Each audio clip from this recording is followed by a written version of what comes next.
What is up, guys? This is the first ever Commissioner Corner podcast live. Me and Lipp and Gibbs are really excited to bring this to y'all. We're going to be talking Jay Cutler benched in Chicago. We're going to talk Adrian Peterson just not playing up to par with New England. So just stay tuned for that and much more.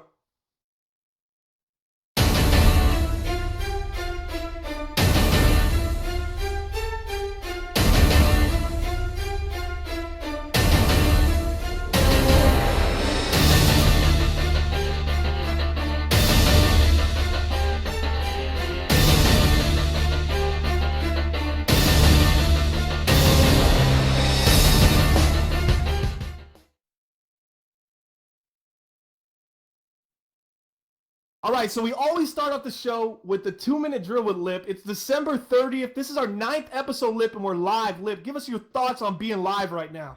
We're live, the pressure's on, and I'm ready to go. All right, so how this works is Lipp gets 2 minutes. He answers about 5 questions around the league. You know, he gives some insight and gives some thought on where he thinks things are going, and he's usually pretty right. So if you're one of these teams that he's mentioning, take his advice, man. The guy's won back-to-back Super Bowls in the NBL. He's won season 19 and season 20 with the Pittsburgh Steelers. So, Lipp, we're starting the 2-minute drill right now. Are you ready? Let's do it.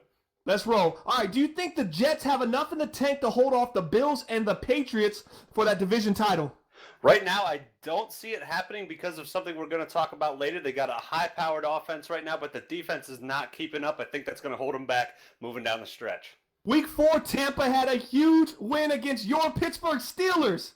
Are they a real player in the NFC South? Absolutely huge. Right now, they're leading the division at 2-2. They've got steam rolling. Their defense is very good. Jameis Winston's playing smart football, and they're running the ball very well on offense. I like a strong run game and a good defense. I think they got a great shot to make the playoffs this year. All right, 2 surprising teams right now, and they're both undefeated. That's the Jaguars 3-0. The Cardinals are also undefeated. Which one of these undefeated teams is going to last longer this season?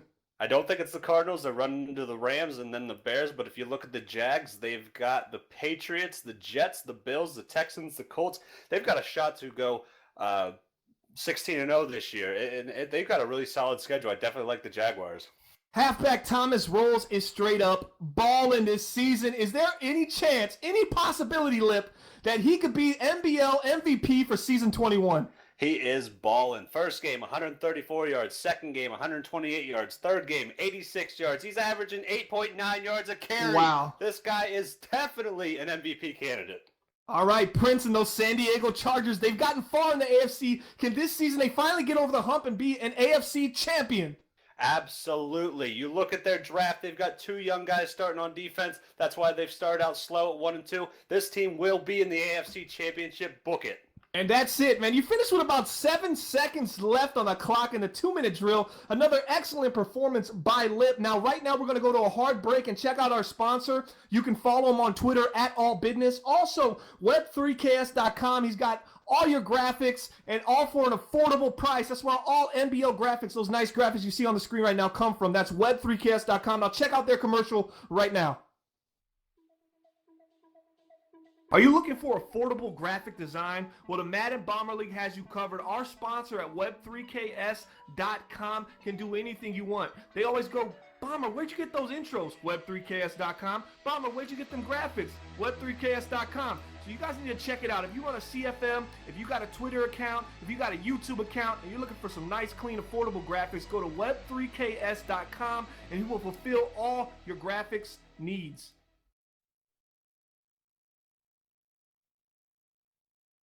All right, that was our sponsor, web3ks.com. Don't forget it. Always remember it. The best in the business, just like the NBL. All right, right now we're moving on to Adrian Peterson.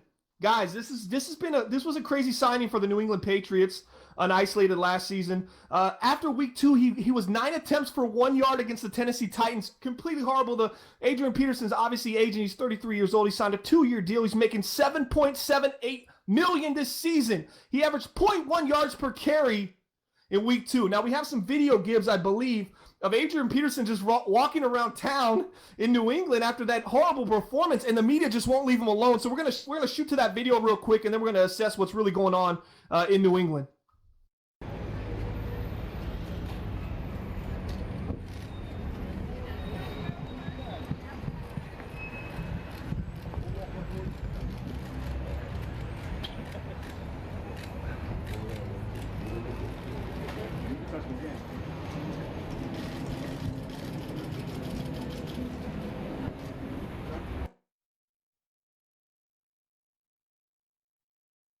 All right, that's Adrian Peterson. I kind of wanted to talk over that video a little bit, Lip, as we're looking at it. Adrian Peterson with his head down, walking into what seems like a bank building right there in New England. Man, it's just like it's almost like a dog with his tail between his legs. A little embarrassed by that week 2 performance. 9 carries, 1 yard. And week 1 versus Miami wasn't much better. 15 carries, 44 yards. Both times failed to get into the end zone with 2.9 yards per carry in week 1. Lip, what's going on with Adrian Peterson right now? Well, I think even if you look at his week 3 performance, 19 attempts for 90 yards, that was against the Buffalo Bills, who are usually a good defense, but they played a very bad game. I don't think that is a bright spot. I think that was just a bad game by the Buffalo Bills. I don't see much in the future for Adrian Peterson. I think he's just trying to hold on. This guy's a great competitor. He loves the game of football. He wants to continue to play. But we know that last year he was benched. He was put on the shelf in Minnesota. He didn't have a whole lot of carries. Just 96 attempts last year for the Vikings, and that was his team for his whole career. He comes to the Patriots, and he's just not putting it together. The guy wants to be there. He's got the heart. He might just be getting a little too old for it now. Yeah, you're saying he's done. So just say it. He's done. That's what you're saying. I do. I definitely do think Adrian Peterson is done. You're crazy. No he's way. Hanging on just for who he is, the heart. Lip, that's an overreaction, man. It's been 3 games. And what scares me the most is he's buying into this overreaction. Yeah, he's rushed the ball, let's see right there, 20, 28. Okay, he's rushed the ball over 40, 45 times, and he has 0 carries over 20 yards. Okay, it's bound to happen. Give him till week 8. Give him half a season. This guy's a prolific a halfback. He can do it all, 3-down back. I know they like LeGarrette Blount over there, and that's the big talk in New England right now. They're going to just start giving him a little bit more carries, but I don't think you turn away from AP just yet. I believe that he's gonna show out here soon. I think in the next 2 to 3 weeks we're going to see a big game from Adrian Peterson, and I think what you're saying is a complete overreaction. I may see a big game out of him here and there, but that's just because he still has more than most people at 33 years old. He is still Adrian Peterson, but there will be a big game, but I do not think he's going to be the guy that you can rely on to go 16 games and get you into the playoffs and make a playoff run. And we're getting some feedback from the chat right now. Fred Guerrero says, and Lip, I want you to respond to that. He said he saw the highlights from week 3, New England at Buffalo, and he's like, he did not look over the hill at all. That's 33-year-old Adrian Peterson. So many people are seeing the upside that I am, that maybe just a couple bad games. Obviously, a horrible performance in Tennessee on the road where he was 0.1 yards per carry, but people don't seem to be giving up just quite yet. So, Lip, tell us again, why? Why so early? Fellas, I'm telling you, that game in Buffalo is just one of those games. He just had a good game at 33 years old. If you look at the Minnesota Vikings, they have a very good offensive line. They had a good offensive line last year. They made it better this year. But going back to last year, they had a good line. And AP just was not – he had okay numbers, but he just was not he didn't give them that extra push that they needed. And it's not getting any better now that he's in a brand new system. He's going to have to be in the system for at least this year, maybe even next year, to be AP again. But then he's going to be 34. I just don't see it. And let's backtrack on what you said about Minnesota, obviously, with a really great offensive line. Trey Mason is playing very well for Minnesota. They're 1-3 right now, but he's balling over there. He's exceeding expectation for sure, and I think that offensive line has a lot to do with it. So here's what New England has coming up. Before we change topics right now, they're going to be at Miami. Miami's 0-3, and Miami's obviously the infamous 0-16 NBL team from last year, first one in history. I think he has a big game there. He goes into Jacksonville. Jacksonville's currently 3-0, and they've been really good against the run this season. I don't see much there. Green Bay comes home. I think he's going to do good. I think he's going to be an older veteran that runs a lot better at home this season. So I see him running well against the Packers, and the Jets have struggled against the run this year. So I think 3 of those next 4 games, we're going to see Adrian Peterson come back to his old form, or at least resemble a little bit of what they paid him for. Remember, they got him pretty decently at 7.8. I would say that's a pretty low value for someone of his resume. Right now, that's going to be enough on Adrian Peterson. Gibbs is going to take us a commercial break. If you want to join the NBL, you go to 365.maddenbomberleague.com to fill out your application. Don't forget to follow us on Twitter at Bomberleague and hit that like and subscribe button. Right now, we're going to go to a little NBL 365 promo. Looking for Madden Bomber League history, content, and news? Go to 365.maddenbomberleague.com. Don't forget to give us a follow on Twitter at Bomber League and hit that like button and that subscribe on our NBL Network YouTube channel and support one of the fastest growing leagues in the Madden community. All right, and we are back. Travis Kelce injured, shoulder tear. He's got 3 more weeks left. So we're going to go over a couple injuries right now. We're going to start with Travis Kelce. Lipp, how much does Travis Kelce at tight end affect this Kansas City offense? Last season, he had a decent year, 57 receptions, 722 yards, only 2 touchdowns. I think that would definitely have gone up this year since they were dealing with rookie quarterback Trey McIntyre, who's now a sophomore this year. I think he really needs them to get their offense going, a nice big target with great hands for the young quarterback. I think this is going to hurt them tremendously. Lipp, what do you think about this injury to Travis Kelce? I think Travis Kelce is one heck of a player, and it's a huge loss for the Kansas City Chiefs, especially when you have a young quarterback and they don't really have much else on that offense.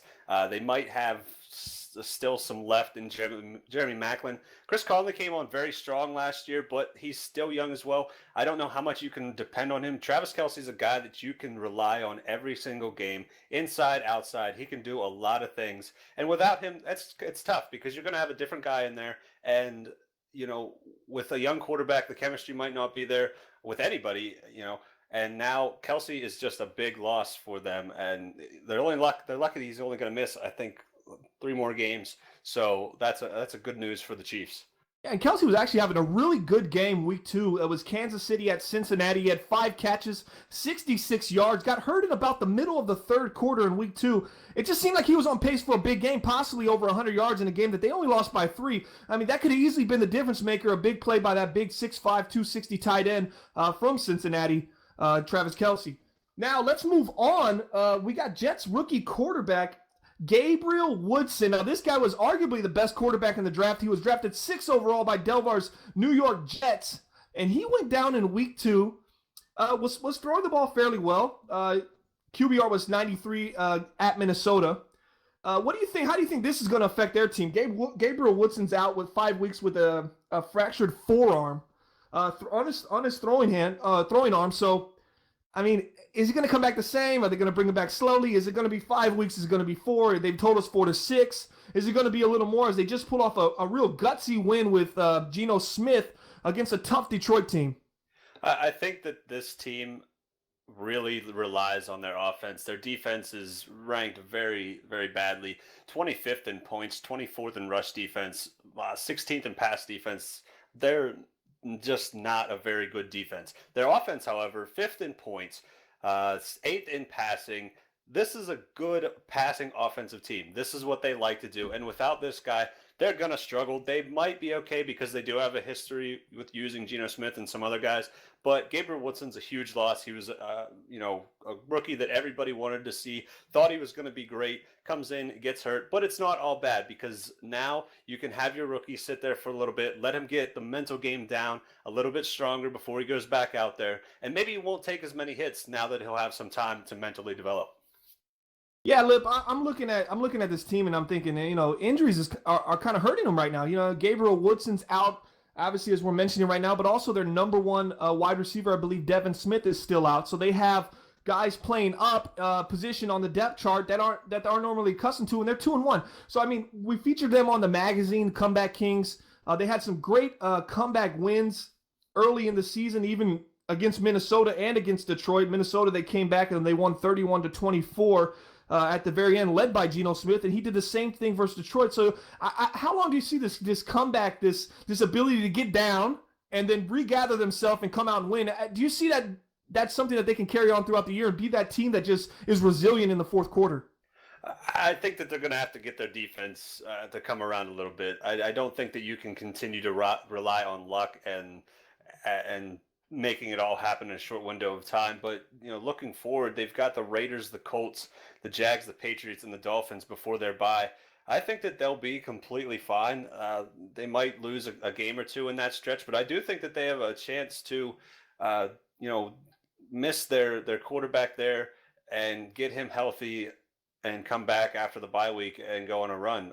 Can they win that division? Can they take the division back? Because they won it 2 seasons ago. They won it, and they were literally one play away from, going to the AFC Championship game. They lost to the Oakland Raiders in really just a tough loss at the very end of the game in the AFC quarterfinals. So, I mean, can they reclaim that glory? I mean, they got a young quarterback. He's obviously a rookie, but they seem to be like just really gutting out some tough wins as almost like their veteran ball club. But right now the Patriots are 2-1, Bills are 2-1, Jets are 2-1, and obviously Dolphins still continue to struggle. They're 0-3.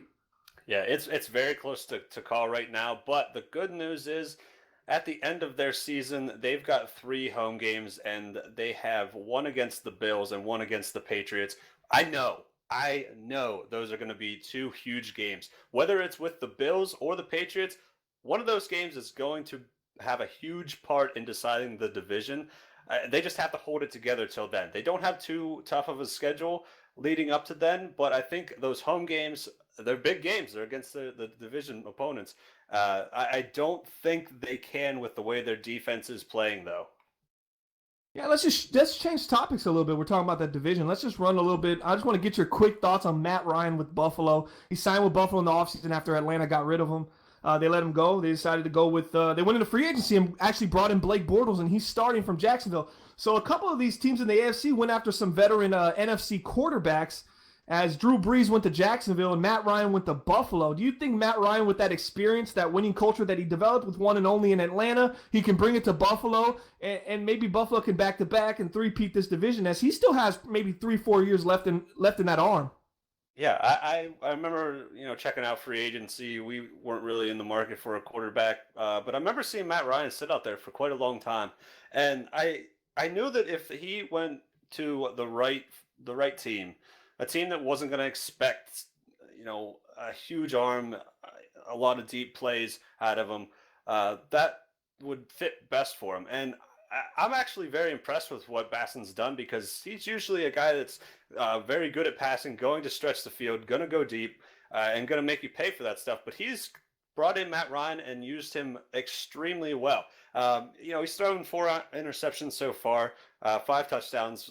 He's taken quite a bit of sacks, but it's still their 3rd game. They're still working on it. I think it's a great signing, and I'm very impressed with how this owner has come in and got a quarterback that you wouldn't typically think that would be a fit, but he's made it a fit. That's a very good owner move by Jay Basson. Yeah, I think Matt Ryan wanted to go there. He looks at all those weapons, man. I mean, you see Sammy Watkins, and you're like, wow, they just won that division. That's something I could come in there and have immediate success with, and I think that's exactly what Matt Ryan was looking for. Now, switching topics, but staying on the quarterback trend here, we're going to be talking Jay Cutler, who we've talked about on the show before, Lipp. This guy was supposed to be the guy. He's the starter. Week 1, he plays this year, and they're telling us the guy they brought in the free agency, Tony Romo, is going to get the start during week 2. So Jay Cutler got benched. We actually have a video where Jay Cutler's actually talking about that. Gibbs is going to get up running for us right now, where Jay Cutler's actually talking and saying his feelings about being benched right now and how he feels about it. And it was kind of a surprise and took him a little off guard. So we're going to check out that video right now. That's a likelihood that could happen.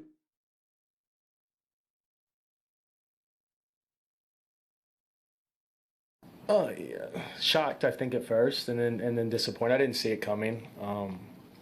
But I think anytime you lose a lot of games and you don't play as well as you hope, there's a chance that could happen.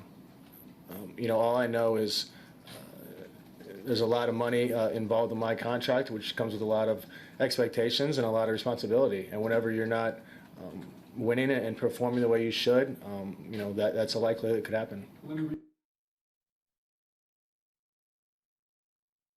All right, we hear Jay talking there. I mean, I don't know. To me, I just get that little feeling that, man, it kind of came out of nowhere. And remember what Draco said last year, Lipp. He said, Jay's our guy, right? So Jay Cutler's going to be the starter for this team until he doesn't want to play no more. That's what we were told. And then they went and brought in Tony Romo, and we all know why they brought in Tony Romo. This team was 9-1 last season, NBL season 20. They were 9-1, and they completely collapsed, lost the division, missed the playoffs. And the crazy part about it was the Lions won the division, and the Packers stole their wild card spot. So they they completely just lost to their entire division, and it was like I just saw it kind of turn, kind of from happy-go-lucky, we love Jay Cutler, he's our guy, to our team's ready to take the next step, and Jay Cutler's not the guy anymore. And now they got Tony Romo starting.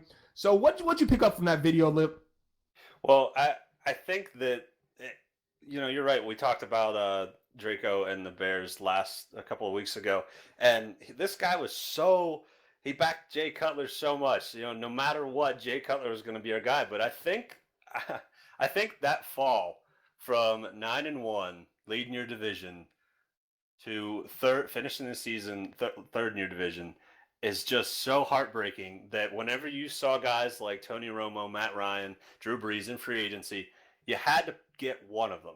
You had to go out and sign a guy that you thought your team could get behind and just give them something new. Jay Cutler's been in there doing the same thing over and over and over, and we really thought that he could change what he was doing. He had a better attitude, but then it just all fell apart. And now they bring in somebody who is give them that new breath of fresh air in Tony Romo, and it must have been hard for Draco. I think it would be terribly hard too. Well, look at what Cutler did last year, and that's why I kind of agree with you, but at the same time, I think it was just a little early in the season to make that change.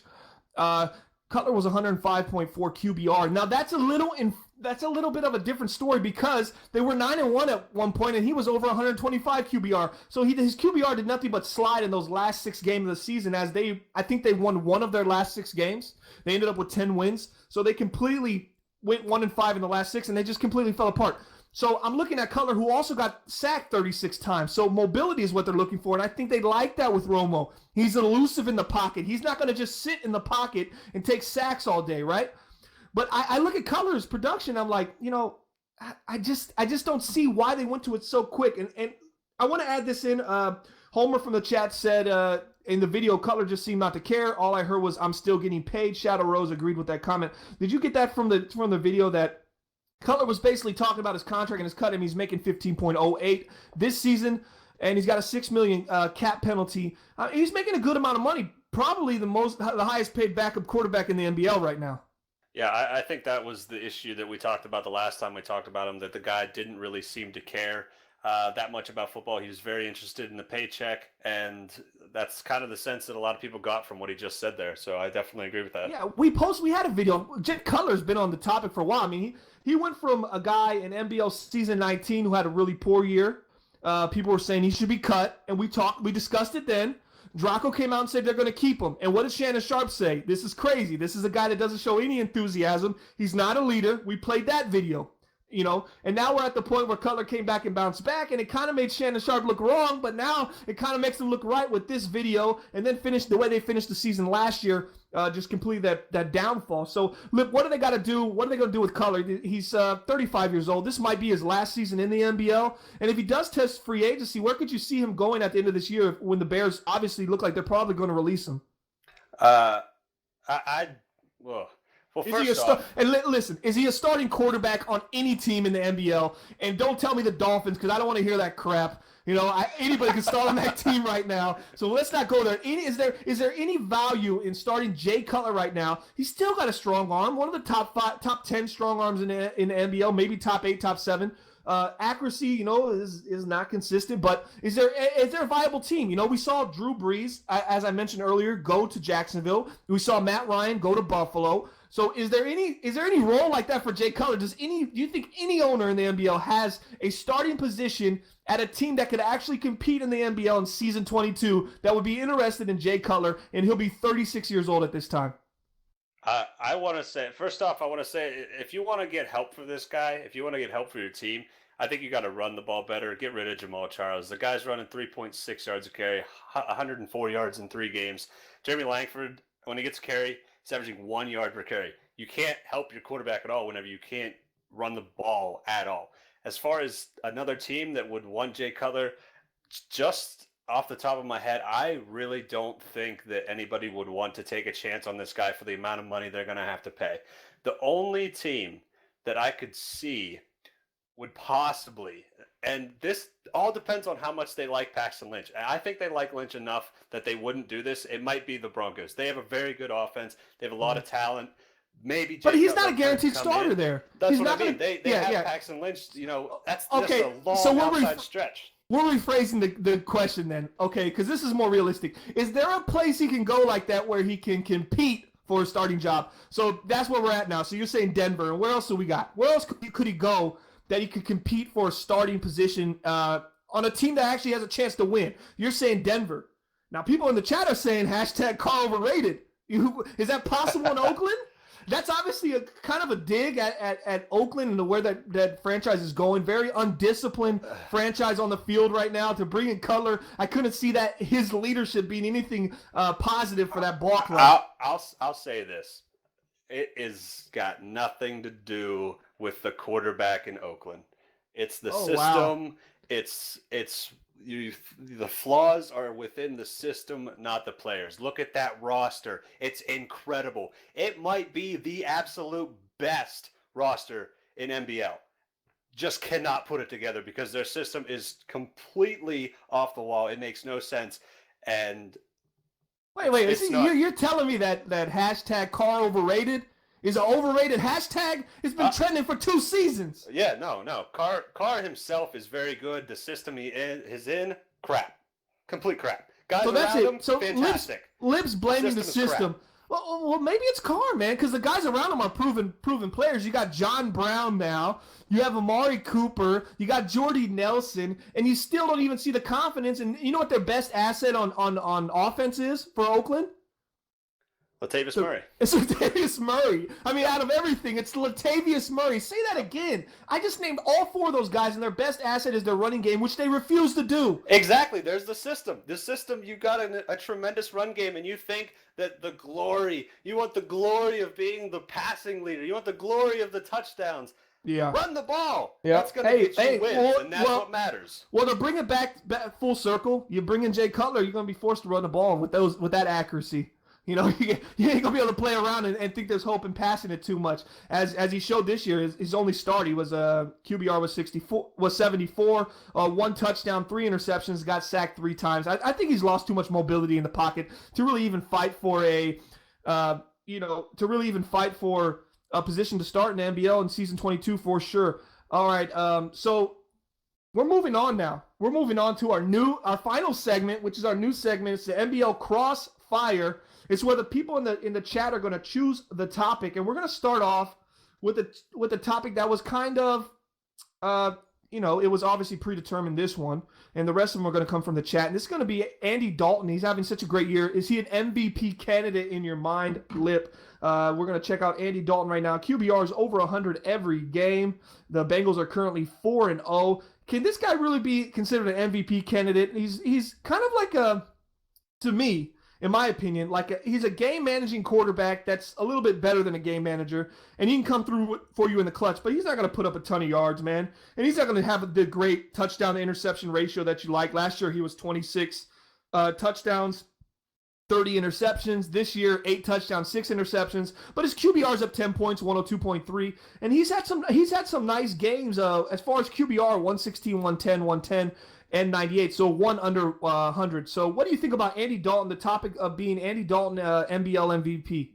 Yeah, I definitely think that's a possibility. He's played very well so far. His quarterback rating has been very good, over 110 in 3 games, 98 for his other game. He's playing very well. The thing that I like about Andy Dalton so much is that outside of AJ Green, he has had very little consistency in the guys that he throws to. He's had so many guys come in and out over the last 2 seasons. Now he loses Tyler Eifert.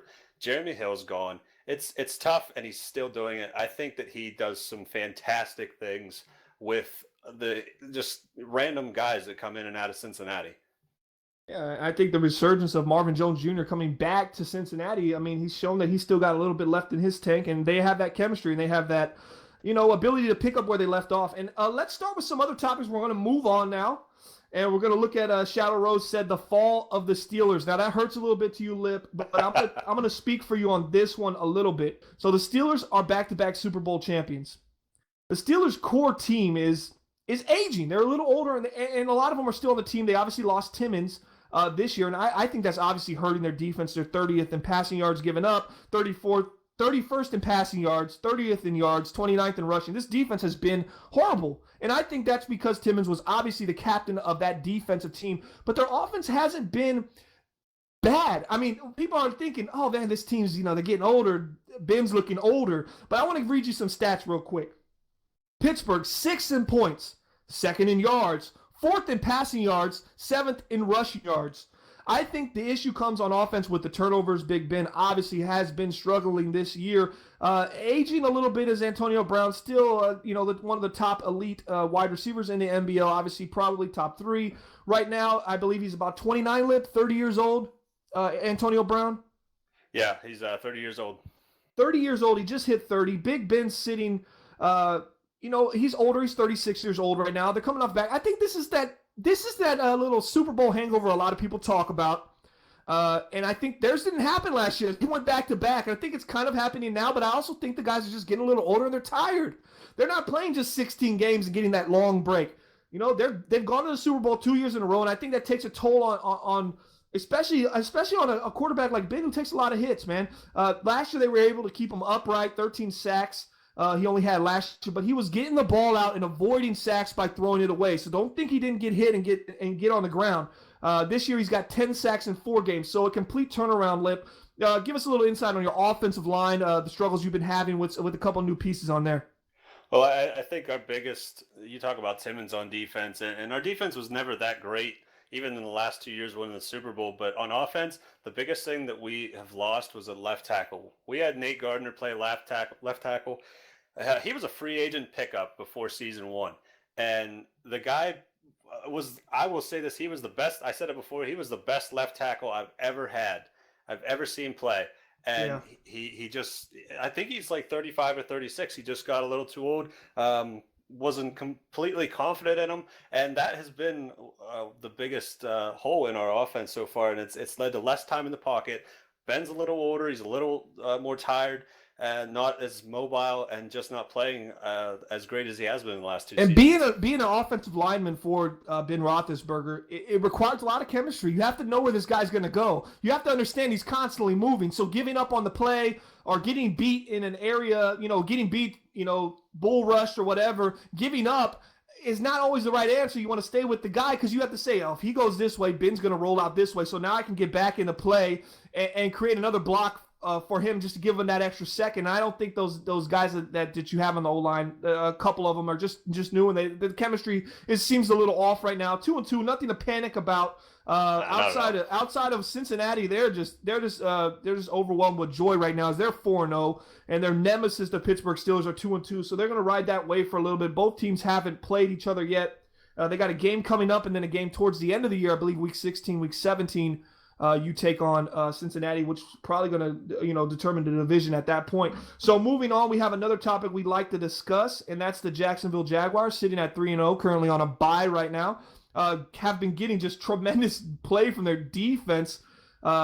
The turnovers have been crazy, Lipp. What do you think about Jacksonville starting off the 3-0? Kind of surprised, not surprised, a little bit surprised? Or is this just a young team finally finding their stride? As their next game is going to be on NBL Live. It's going to be the Building the Franchise Bowl versus the New England Patriots. Patriots are 2-1. Jags are 3-0.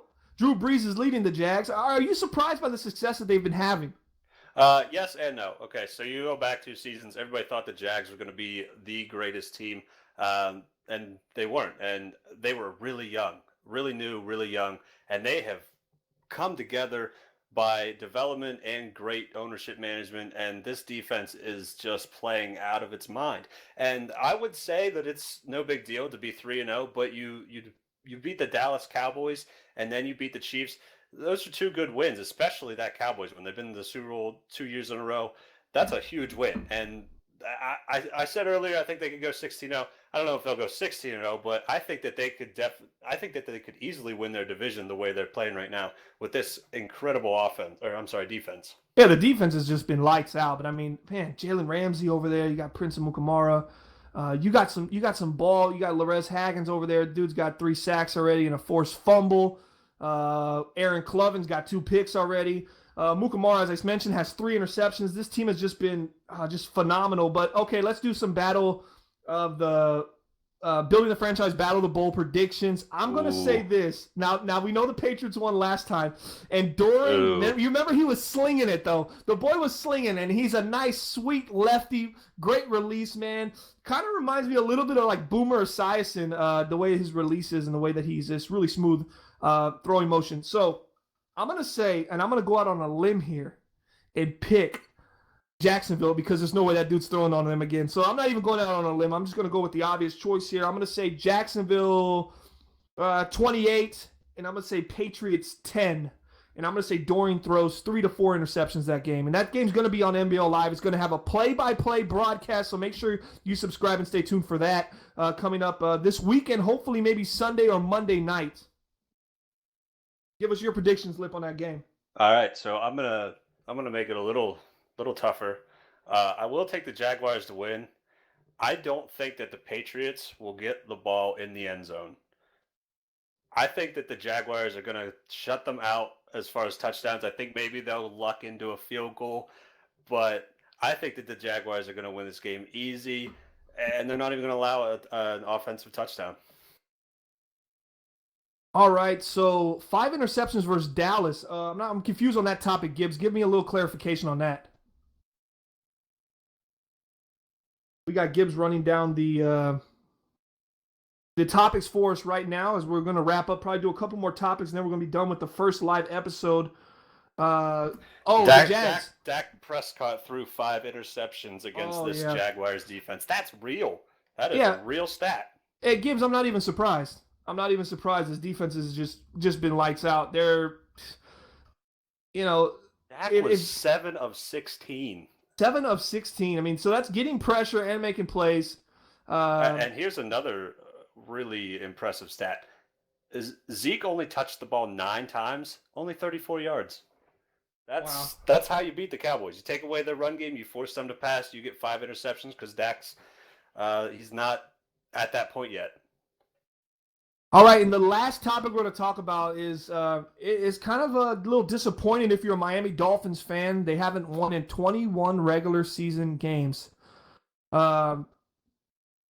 lost the final 2 of season 19. They went 0-16 in season 20 and 0-3 to start season 21, Lipp. What do you do if you're 0-21 in your last 21 regular season games if you're the Miami Dolphins right now? What kind of changes are you looking for? As you know, they drafted the cornerback, number 1 overall. I'm going to look for his name right now. I'm kind of unfamiliar with him because he kind of went out on a limb. He was supposed to go middle of the pack this season. Christopher Herndon. Christopher Herndon, that's right. 6'3", Christopher Herndon. And he's got a forced fumble on the season. I don't think he's going to be. He was the 2nd overall pick in the first round, actually. That's what it says. I think he just like I talked about with the Jags, I think he just needs a little time to develop. And at 6'3", he's going to be a star. 6'3", very fast. He's an extremely fast guy. At 6'3", he's going to be a star. I will give this guy some time because physically he is a freak. Yeah, but man, I mean, you just looking there, I saw those great quarterbacks come out and then they come back and they stay with Ryan Tannehill. And that's the thing that's bothering me the most. Yeah. Is that I saw 4 quality quarterbacks go in the first round, all picked after this cornerback that they selected. Obviously, they had troubles on defense, but what's Tannehill done his first 3 games? QBR 49.3. He has 0 touchdowns, 8 interceptions, 57% completion. Lipp, you can't tell me that Gabriel Woodson shouldn't have been selected at this time. I absolutely think that the Miami Dolphins should have cut ties with Ryan Tannehill and taken one of these star quarterbacks. I know that the defense needed some help. I know that Herndon's a freak. You have Xavier Howard, Bobby McClain. Brian Maxwell is a little older. I'm not sure how much he plays, but you really needed that quarterback to come in and play well for you. Ryan Tannehill's not getting it done at all. Yeah, how he still has a job, and Jay Cutler had 105 QBR last season, and Tannehill was 66.7 last season with 34 picks, and Cutler's on the bench. That one leaves me scratching my head, but that's going to do it for our live show. So this was our first live show, Commissioner Corner Podcast, episode number 9, and they're going to be live from here on out. We had Gibbs behind the scenes doing production. Really big shout out to him. CMF. Huge shout out. Did some topics. Lipp is our co-host. I'm your host. Man, it was just a fun time. I had a good time, Lipp. You have a good time? I had a great time. I love this live feel. I love the interaction with the chat. It is a great thing for the NBL Network. Yeah, and shout out to Mark Foran, Delvar, Homer Gibbs, Shadow Rose, and those that I forget to mention that were in the chat constantly talking. Fred Guerrero, JY Movie Guy, a bunch of guys in the chat talking and interacting. Man, that's what it's all about. As we continue to grow our live streaming programming for the NBL Network, don't forget to hit that subscribe button. If you're looking to join the NBL, go to 365.maddenbomberleague.com. Hit the like and subscribe. I already said that. Don't forget to follow us on Twitter at Bomber League. And for Lipp and the rest of our crew, Gibbs and me, I just like to say thanks for tuning in, and we'll see you next time on NBL Commissioner's Corner podcast.